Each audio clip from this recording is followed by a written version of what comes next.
A buildup of magnetic energy inside a star leads to a massive solar flare, lashing outward into the cold of space. A distant supergiant begins fusing iron in its core, triggering a chain reaction that will tear it apart in a spectacular hypernova. Pressure builds within a rapidly spinning magnetar, causing a starquake on its surface that unleashes a superpowered gamma-ray burst. These are all examples of cosmic tipping points, moments when the universe snaps. The material forming planets, stars, galaxies, and even ourselves may appear stable, but everything teeters on a delicate tightrope. From the smallest atom to the largest supercluster, push anything beyond a critical tipping point, and chaos follows. Yet there is often salvation.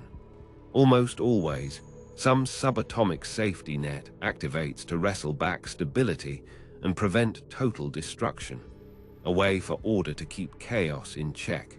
This is especially true inside neutron stars, the final barrier before cosmic oblivion and the most extreme objects possible within space and time.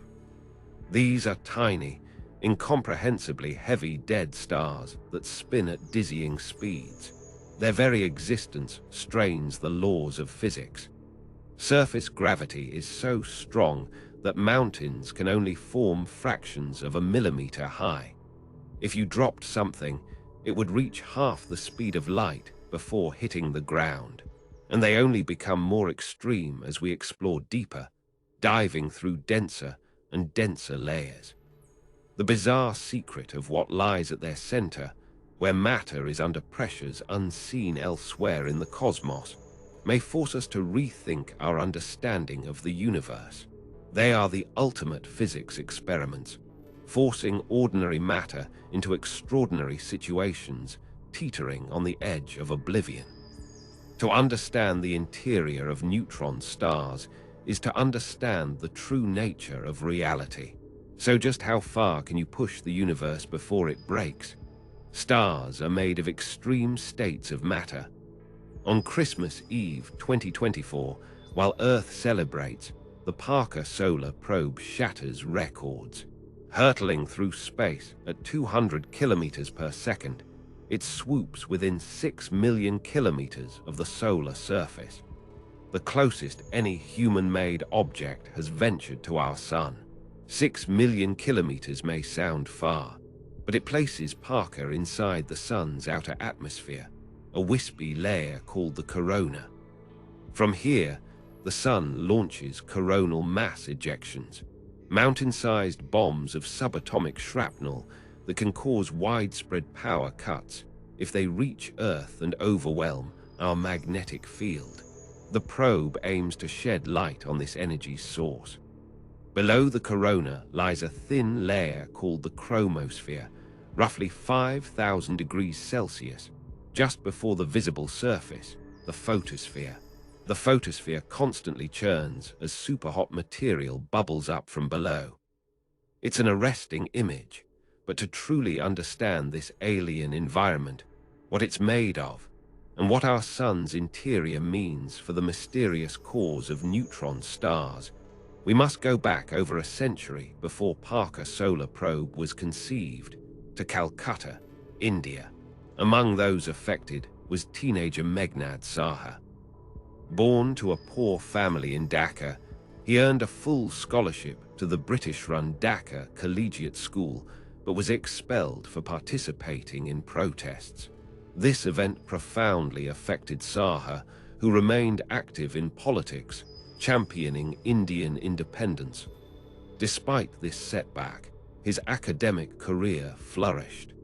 By 1923, he became a professor at the University of Allahabad. Today, Meghnad Saha is most famous for his work on the Saha ionization equation, which allows astronomers to use local temperature and pressure to calculate how much of different parts of our sun is ionized, and therefore what state of matter they consist of. In physics, ionization is the process of destroying atoms by pushing them beyond a tipping point. In a simplistic depiction, Negatively charged electrons orbit a positively charged nucleus, similar to planets orbiting the Sun. Whole atoms are electrically neutral, with opposite charges cancelling each other out. These opposite charges also provide an attractive force keeping electrons in orbit. Give electrons an energy boost, perhaps by raising temperature, and they gain enough energy to break free, like independence from colonial rule.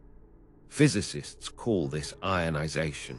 The result is an electrically charged soup of electrons and atomic nuclei known as plasma.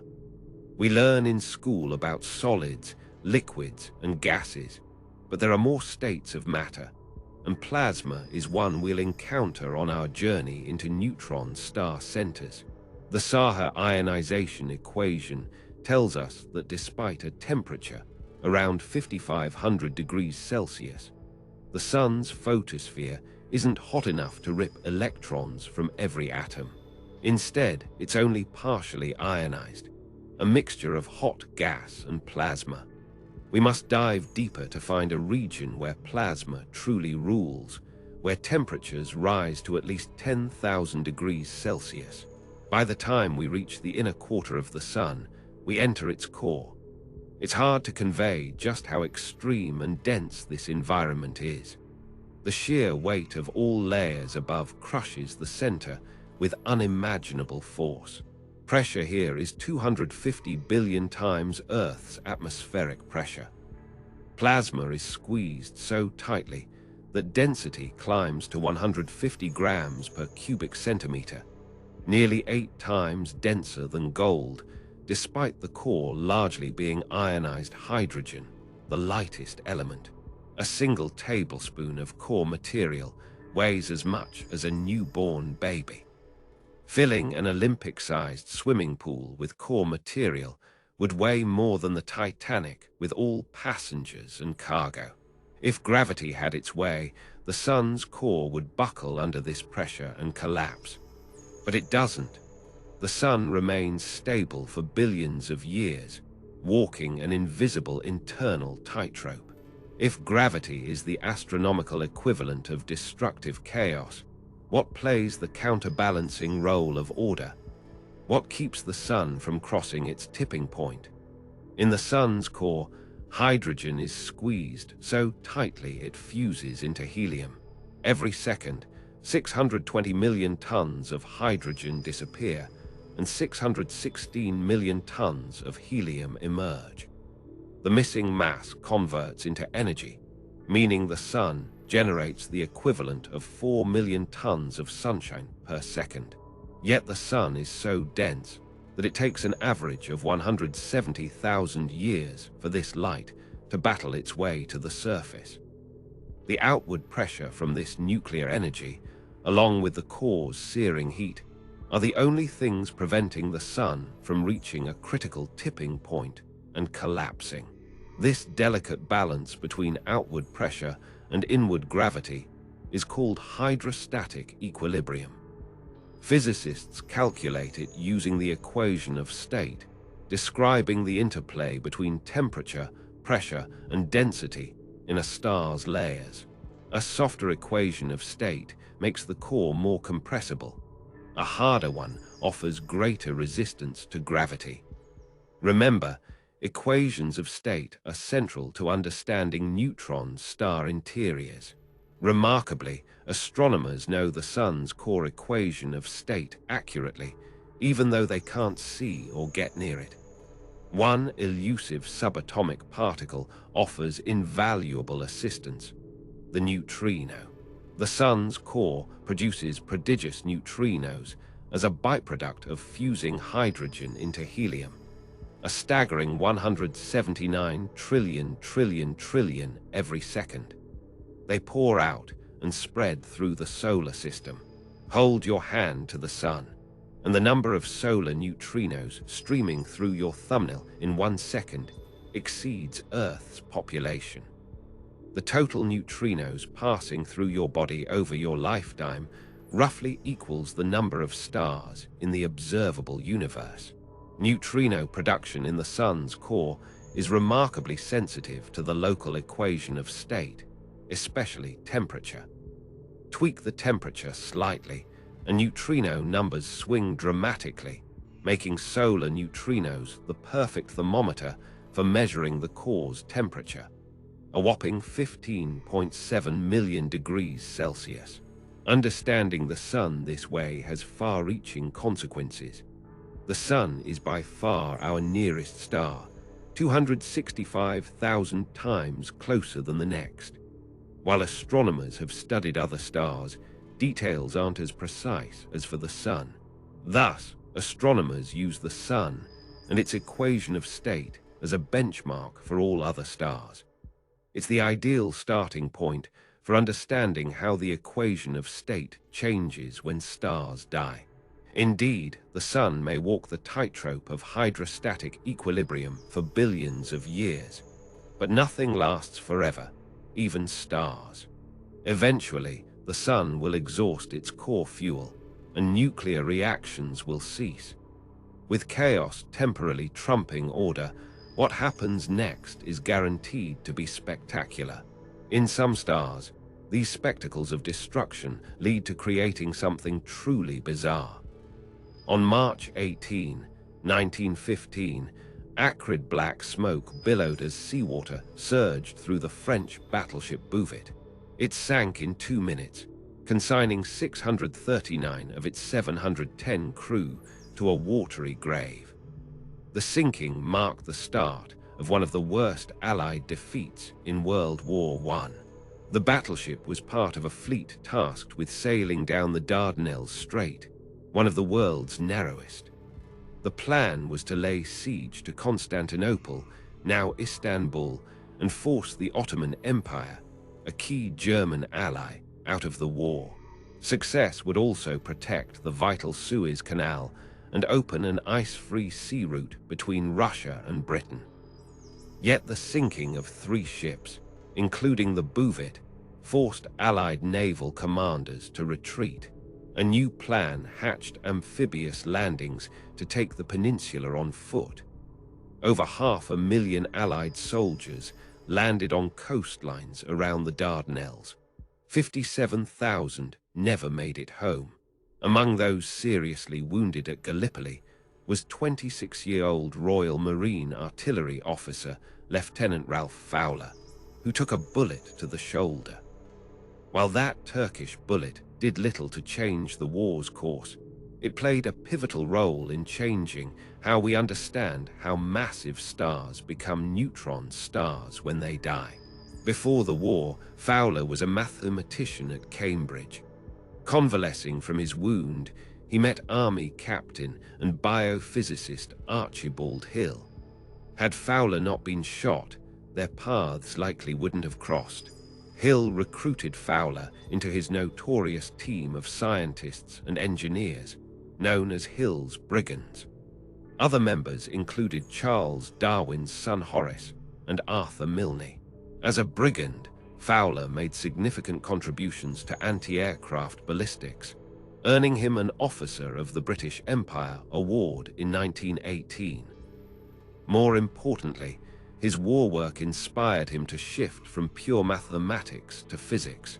His discoveries became so crucial that upon his death in 1944 at age 55, Indian astrophysicist Subrahmanyan Chandrasekhar wrote that Fowler's work, characterized by rare physical insight and mathematical precision, shows what theoretical astrophysics at its best can be. Chandrasekhar later won the Nobel Prize for a discovery impossible without Fowler's groundwork, a discovery showing one of a star's tipping points can be breached, placing particles on a new, more precarious subatomic tightrope. Fowler and Chandrasekhar's discoveries centered on a peculiar star type. Look up at the winter night sky from the northern hemisphere, and one star instantly grabs attention. Not only the brightest, but twinkling violently through vivid colors. Sirius, the dog star, has influenced human culture widely. It's the source of the phrase, "the dog days are over," tracing to Roman times. The dog days end in July when Sirius rises with the sun and disappears from the night sky. But Sirius isn't alone. It has a companion called the pup, with both pirouetting around each other every half-century. In the years after World War I, the pup's true nature was a mystery. This star was smaller than Earth but hotter than the sun. In 1922, Willem Jacob Leyton named these exotic objects white dwarfs. What were they made of? One thing was clear. To pack a star's worth of material into planet-sized space, white dwarfs must be extremely dense. Each cubic meter weighs 1 billion kilograms. A sugar cube of white dwarf material weighs as much as an elephant. A shipping container's worth matches the Great Pyramid of Giza's mass. By all rights, something so dense should buckle and collapse. In the sun, outward thermal pressure resists inward gravity. In a denser white dwarf, this pressure alone wouldn't be strong enough. What else kept chaos from the door, stopping the pup from collapsing? Ralph Fowler provided the answer, alongside fellow Hill brigand Arthur Milne and astronomer Arthur Eddington. Matter inside white dwarfs is degenerate, a cutting-edge concept in the 1920s. That decade, famous for jazz, flapper girls, prohibition and speakeasies, was also amazingly fertile for new physics. Physicists grappled with quantum mechanics implications. It was the decade of Schrödinger, Heisenberg, Bohr, and Pauli. Pauli's exclusion principle lies at degenerate matter's heart and the secret of what white dwarfs and neutron stars are made of. Quantum mechanics gets its name because only certain quantities are allowed in the atomic world. Subatomic particles can only have certain energies. Those sharing the same energy must have another property to distinguish them, so no two particles are identical. Only so many alternative properties exist, meaning space within each permitted energy level is limited. To see this in practice, picture the Chrysler Building in New York.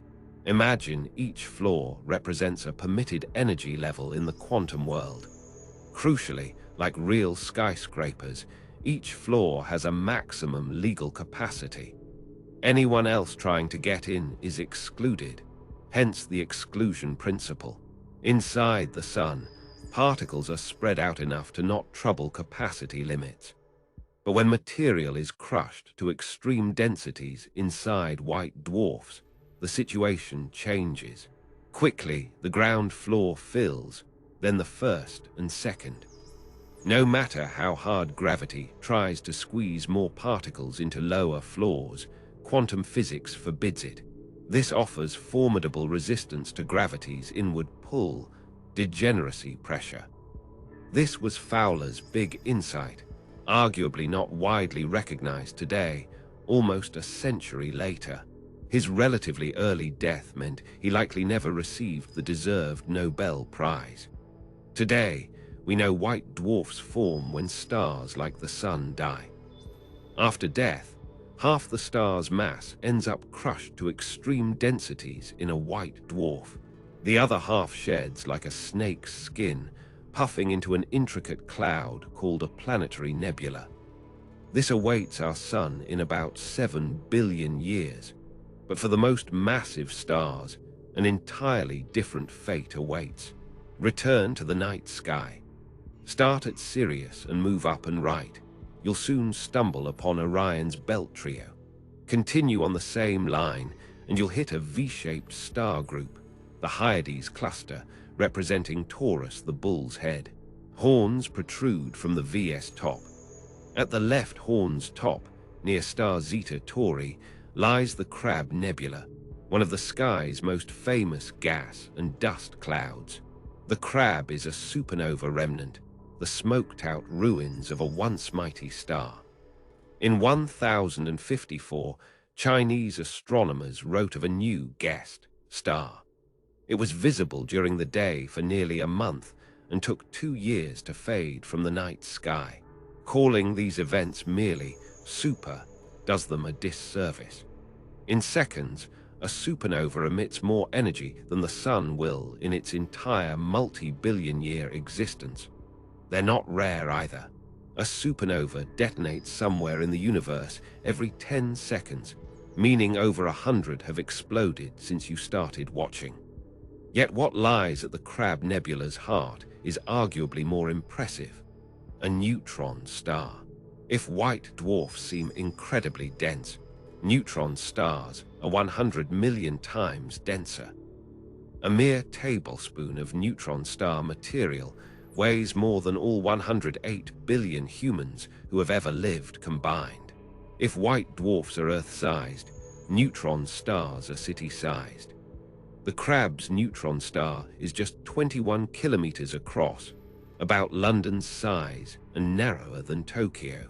More than a sun's worth of mass lies cheek by jowl in unimaginably cramped quarters. Neutron star gravitational pull is immense. To beat gravity and leave Earth, you need 11 kilometers per second speed. Neutron star escape velocity is 150,000 kilometers per second, about half light speed. On Earth, gravity allows mountains like Everest to tower almost 9 kilometers high. On a neutron star, the tallest mountains are less than a millimeter high, making them some of the universe's smoothest objects. They also spin dizzyingly fast, with the Crab's neutron star rotating 30 times per second. The fastest spin hundreds of times per second. Mass wasn't the only thing concentrated when the original star went supernova. Its magnetic field was too. A typical neutron star's magnetic field is 100 billion times stronger than a fridge magnet's. This often corrals radiation beams surging from the poles. When Earth is hit by volleys of this radiation, we hear pulses, so we also call these objects pulsars, a blend of pulsating and star. Chandrasekhar's great discovery showed Fowler's degeneracy pressure only supports a white dwarf up to a maximum mass of 1.4 suns. If a dying star's core reaches this tipping point, order loses more ground to chaos. The ensuing collapse forces electrons and protons to merge into neutrons, and a neutron star is born. But neutrons also obey the Pauli exclusion principle, meaning no two neutrons can share exact quantum properties. Again, this limits each energy level's capacity. Once a level is full, even gravity can't contract the star further. Neutron degeneracy pressure catches the neutron star, providing a final tipping point, the only thing keeping it teetering tens of kilometers from oblivion. From the name, you might think these objects are 100% neutrons. They're not. Moreover, the deeper you go, the more mysterious the ingredients become. Just as with our Sun, the surface only hints at interior extremes. Our journey to understanding neutron star inner workings is just beginning. One of the biggest recent clues came from a neutron star that shouldn't exist. An astronaut's helmet clicks firmly into place.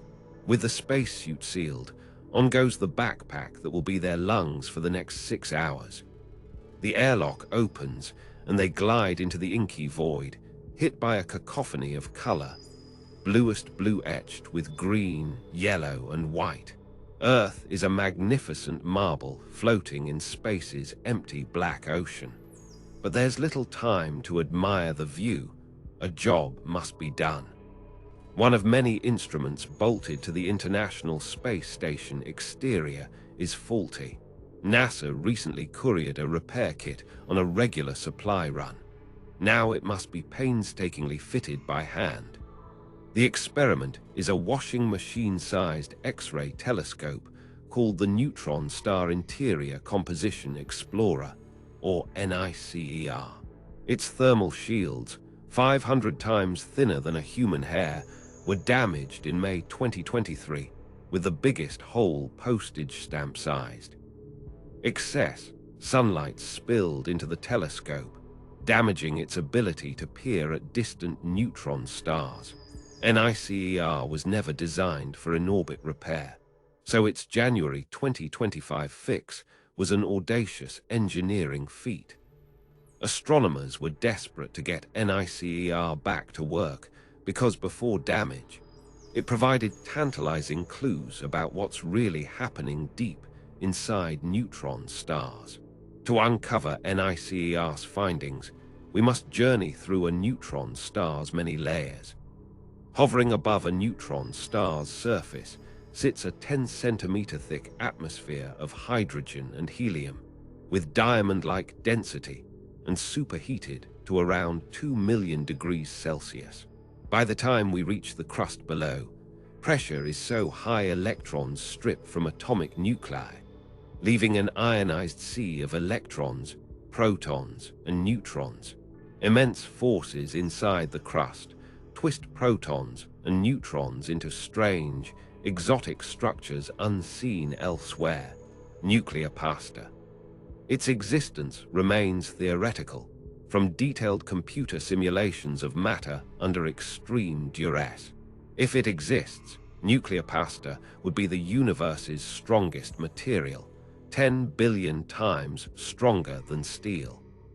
According to simulations, nuclear pasta comes in forms named after Italian food. Near the surface, protons and neutrons take bubble-like structures called gnocchi after potato dumplings. As we dive deeper, pressure climbs and gnocchi flatten into spaghetti shapes. Deeper still, spaghetti squash into lasagna sheets. Together, these nuclear pasta layers are just 100 meters thick, yet weigh more than 3,000 Earths. Astronomers thought they understood neutron star structure fairly well, but in 2019, the universe threw a curveball. The most massive neutron stars should be the smallest. More mass means stronger gravity and greater ability to crush material into smaller space. Except this wasn't the case when astronomers used NICER to observe neutron star J740 plus 6620. They realized it was one of the most massive ever found, over twice the Sun's mass. So it should be one of the smallest, but it wasn't. J740 is the same size as neutron stars with only 2/3 its mass. It became a source of immense debate, the star that made no sense. One possible explanation is astronomers used the wrong equation of state. Unlike the Sun, pinning down neutron stars' correct equation of state is harder. Hundreds of possibilities exist, and detailed observations are scarce. We can't replicate their extreme pressures and temperatures on Earth. J740 could help narrow possible equations of state, especially as its large size hints its interior may be less compressible, or squishy, as astronomers say, than previously thought. Alternatively, and most interestingly, the lack of expected squishiness could come from further down. The mystery surrounding J740 forced astronomers to re-examine what might exist deep in a neutron star's core, below super-strong nuclear pasta layers. Before J740 fuss, the leading idea was a quark soup in the core. Protons and neutrons aren't fundamental particles, but made of three components called quarks. As pressure intensifies toward the core, protons and neutrons would be prized open and disassembled into constituent quarks. But breaking super-strong bonds holding quarks together takes energy, leaving less to resist gravity. That's why more massive neutron stars should be smaller. But J740 showed this wasn't always true. Particles called hyperons add further doubt. There are 6 quark types. Protons and neutrons are only made of 2, up and down quarks. The other 4 are top, bottom, strange, and charm. Hyperons contain strange quarks but no top, bottom or charm quarks. Discovered in cosmic ray experiments in the 1940s, they have such short lives they disappear quickly, making them hard to study. Some popular neutron star models argued intense core temperature and pressure could create and stabilize hyperons. What would it mean if the quark soup idea was abandoned? If further studies pour cold water on the theory, what else could lurk in a neutron star's heart? A big factor quark soup models usually don't account for is dark matter. Since the 1930s, astronomers have seen situations needing extra gravity to make sense, galaxies spinning or moving too fast or bending light too much. One explanation is the universe is riddled with invisible material acting as gravitational glue. Swiss-American astronomer Fritz Zwicky first coined dark matter in a 1933 paper. The next year, he and Walter Baade first proposed neutron stars. If dark matter exists, massive stars routinely plow through it as they move through space. Those stars would hoover up dark matter, which would sink to their cores, remaining as the core transitioned into a neutron star during supernova. Studies show adding dark matter into quark soup hardens a neutron star's equation of state, providing extra resistance against gravity, potentially explaining why J740 isn't as small as expected. But that's a mild tweak to the quark soup idea. Another theory dispenses with it entirely. This theory also traces origins to early 20th century India, to a man who worked alongside Meghnad Saha at the University of Calcutta, Satyendra Nath Bose. Born New Year's Day 1894, Bose was a self-proclaimed perfectionist with a penchant for Tennyson's poetry. He chose science to boost his country's future prosperity. The best place to study science in India was Presidency College in Calcutta. Bose secured one of 32 coveted places despite 2,000 applicants. Several years later, Bose collaborated with Saha. Together, they translated Albert Einstein's relativity papers from German to English for Indian students. By 1924, Bose moved to Dhaka, Saha's hometown. That year, Saha returned to stay with Bose. Ensuing conversations led Bose to develop new ideas about certain subatomic particles' behavior. Struggling to get his ideas published in English journals, Bose gambled and wrote to Einstein directly. "Respected sir, I have ventured to send you the accompanying article for your perusal and opinion." It was a bold move that paid off handsomely. Einstein was so taken with Bose's insights that he translated them into German and had them published in a prestigious journal. Their work became known as Bose-Einstein statistics, quickly predicting an entirely new state of matter, the Bose-Einstein condensate. Today, physicists divide subatomic particles into two camps: bosons, named after Bose, like photons, and fermions, like protons and electrons, named after Italian-American physicist Enrico Fermi.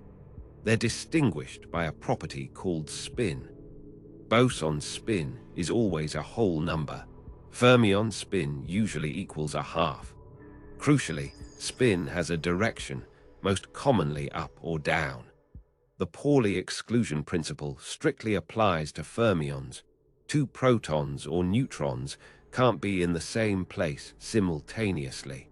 In a Bose-Einstein condensate, all bosons move together at the same speed, behaving as one giant particle. If bosons pair up in a neutron star's core with parallel spins, that could harden the equation of state and provide outward pressure against gravity. A new safety net, keeping chaos from the door. This led some astronomers to suggest the most massive neutron stars, weighing at least 2 suns like J740, could be Bose-Einstein condensate stars. Whatever J740 is made of, it remains one of the most massive neutron stars ever discovered. But how heavy can a neutron star get? What happens if that mass is exceeded? Is there another safety net? With what little strength left after months of malnutrition, Mikhail Volkov swings an axe into another tree trunk. Branches sway against gravity before admitting defeat and resting on hard, frozen ground. Volkov is imprisoned in one of Joseph Stalin's notorious gulags. Like millions of Soviets, he arrived at his Arctic prison in 1936 at Stalin's Great Purge's start. He would never leave, dying there years later. It needn't have been this way. In 1924, he left the Soviet Union for Canada with his young family, hoping for a brighter future. But struggling to find work, relatives assured him things weren't so bad in the Soviet Union. He returned, and his fate was sealed. Thankfully, he left his family behind. When Mikhail entered the Gulag in 1936, his son George was 22, living in North America. That year, George became a graduate student at the University of California under legendary physicist Robert Oppenheimer. They later worked on the Manhattan Project to develop the atomic bomb during World War II. But their earlier work, published 7 months before war broke out, is what George Volkov is most remembered for today. With Richard Tolman, they calculated the maximum possible mass of a neutron star, the Tolman-Oppenheimer-Volkov, or TOV, limit. Initial calculations pegged this upper bound at 70% of the Sun's mass, half the Chandrasekhar limit for white dwarfs. However, astronomers now think this was a severe underestimate. The 1990s brought fresh neutron star equation of state calculations, drastically revising the TOV limit upward to between 2.2 and 2.9 solar masses. But narrowing the limit further required thoroughly modern technology. In summer 2017, the astronomical rumor mill went into overdrive. It started when astronomer Craig Wheeler tweeted cryptically on August 18, "New LIGO source with optical counterpart." Internet sleuths scoured major telescopes' public logs, finding several hastily diverted to stare at the same galaxy 140 million light-years away, NGC 4993. It took 2 months for astronomers to officially reveal the news. When Wheeler referred to LIGO, he meant the Laser Interferometer Gravitational Wave Observatory in the USA. The day before his tweet, it picked up a historic signal. 2 neutron stars collided in NGC 4993, and all hell broke loose. 70 observatories across all 7 continents and space picked up the collision's aftereffects. LIGO detected gravitational waves washing up on our celestial shore.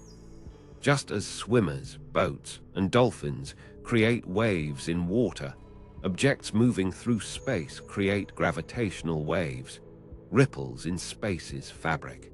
This was the first time astronomers detected gravitational waves from colliding neutron stars. Wave size and frequency shot up as the 2 stars death spiraled inward and collided.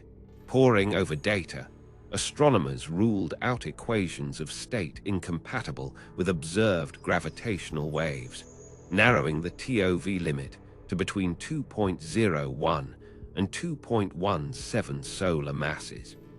Though still uncertain, the most massive neutron star ever found, PSR J900 and 52607, has 2.35 solar masses, seemingly breaching the proposed TOV limit. As often, the devil is in details. The simplest TOV limit applies to non-rotating neutron stars. Most spin, nudging the limit slightly higher. But what happened when neutron stars came together? The combined mass of the two neutron stars in the 2017 collision was 2.8 solar masses, a clear TOV limit breach. What happens when a neutron star breaches this limit? When total mass exceeds the TOV limit, even degeneracy pressure isn't a strong enough safety net in the perpetual contest between order and chaos within every star. So what happens next? Is there another density level before oblivion? That's still fevered debate, with only two possible outcomes. One option is neutrons squeezed together burst into a sea of quarks, creating a quark star. Calculations show an object made of strange quarks is most likely stable, so these are sometimes called strange stars. Fittingly, strange stars would have odd properties. If two quark stars collided, they might produce quark nuggets or strangelets. With masses between 100 grams and 100 kilograms, these strange quark clumps would be astronomical zombies, converting anything they touch into strange matter. Quark nuggets were once considered a candidate for mysterious dark matter holding the universe together. While astronomers have never seen quark stars or nuggets, they could reveal themselves. Experiments like IceCube, deep beneath Antarctic permafrost, might spot subatomic shrapnel produced when quark nuggets strike the upper atmosphere. But if colliding neutron stars don't collapse into quark stars, only one alternative remains: a black hole. A black hole forms when gravity breaches a star's last critical tipping point. Order no longer has any way to keep chaos in check and must admit defeat. The star's core collapses completely until everything squeezes into an infinitely small speck called a singularity. Here, physics laws break. Space and time cease existing, and with them, our ability to describe what's happening. At least, that's the situation according to Einstein's general theory of relativity, our most lauded and well-tested gravity theory. But general relativity isn't the only show in town. As we've seen, quantum mechanics beautifully describes how white dwarfs and neutron stars stay one step from oblivion. You can't discard that theory once two neutron stars collide. The trouble is general relativity and quantum mechanics are famously quarrelsome. Their universe descriptions are fundamentally incompatible. Both can't be correct. One or both are likely approximations to a deeper, more sophisticated quantum gravity theory. So which is likely to blink first in cosmic chicken? Intriguingly, neutron stars may hold the answer. The 2017 collision, G170,817, was the first time astronomers saw gravitational waves and light from the same event. Picking up more than one signal type from the same event is multi-messenger astronomy. G170,817 was arguably its modern debut as an established tool. 2 seconds after G170,817 waves arrived, astronomers spotted a searing gamma-ray burst flash in precisely the same sky patch. The gap between signals tells how fast gravitational waves hurtled toward us. The 2-second gap matched general relativity's prediction and was inconsistent with several alternative gravity theories, helping rule them out. A triple star system, PSR J337 plus 1715, provides another test. This unusual system contains a neutron star-white dwarf pair orbiting each other, while together they orbit another white dwarf. General relativity makes strong predictions about these entwined orbit shapes. So far, it has passed all tests with flying colors. However, press most physicists, and they'll venture general relativity is more likely to break before quantum mechanics. Perhaps we haven't seen general relativity crack. because we haven't seen it under extreme enough duress. That makes neutron star centers and finding the correct equation of state fertile hunting grounds for new physics. Some quantum gravity theories are only compatible with a limited equation of state range. Rule out those equations of state, and you can cross out associated quantum gravity theories. Astronomers may have made a big stride forward in summer 2024. A team led by Alessio Marino at the Institute of Space Sciences in Barcelona found a trio of unexpectedly cold neutron stars. A neutron star naturally cools with age, either directly losing heat to space or through a neutrino exodus, carrying away energy.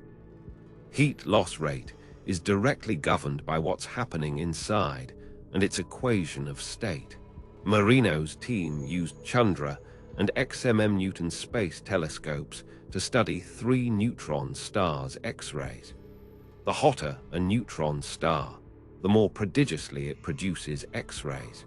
These 3 were 10 to 100 times cooler than similar-aged neutron stars. This drastic discrepancy immediately ruled out 3/4 of all possible equations of state. Several quantum gravity theories disappeared with them. It shows how crucial neutron stars are to understanding the universe. They are the ultimate physics experiment, creating dizzying conditions, straining ordinary matter's sinews. As we approach the centenary of their proposal, neutron stars remain enigmatic, mysterious, and important as ever. If you found this exploration of cosmic extremes fascinating, make sure to subscribe for more deep dives into the universe's wonders.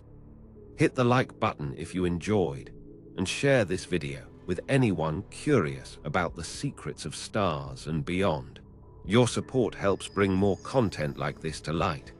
Thank you for watching, and see you in the next video. Thank you for watching, and see you in the next video.